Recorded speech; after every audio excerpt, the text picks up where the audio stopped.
जग में माई बिना केहू ना,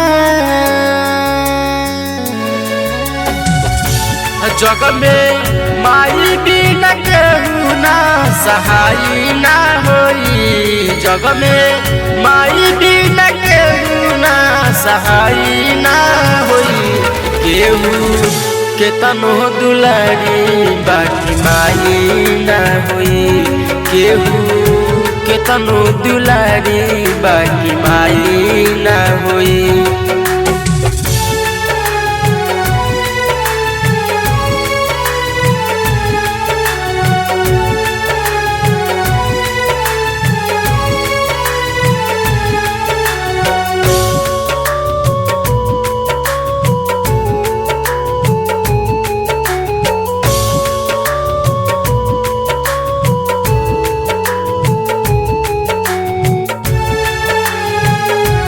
सुख दुख रतिया सहेली, मुँह से कबहू कुछ न कहेली।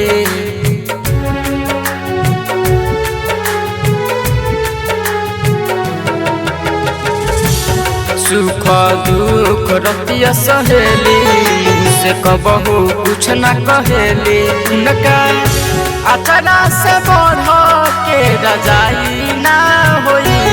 उनका अचाना से बढ़ के रजाई ना होई। केहू केतनो दुलारी बाकी माई ना होई। केहू केतनो दुलारी बाकी माई ना होई।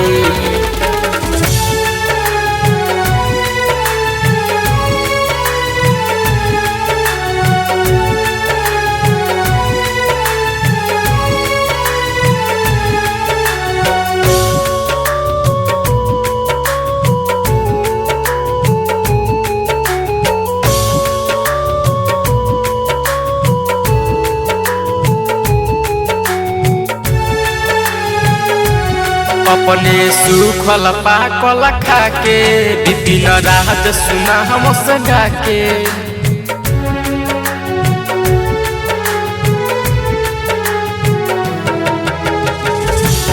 अपने सुखल पाकल खाके विपिन राज सुना हम सगा के। राइटर रवसन रवकी के नारवाई भाई। राइटर रवसन रवकी के नारवाई ने भाई।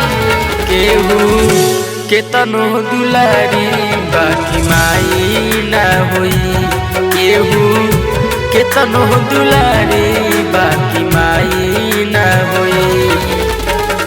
की रिकॉर्डिंग स्टूडियो छावना दानो।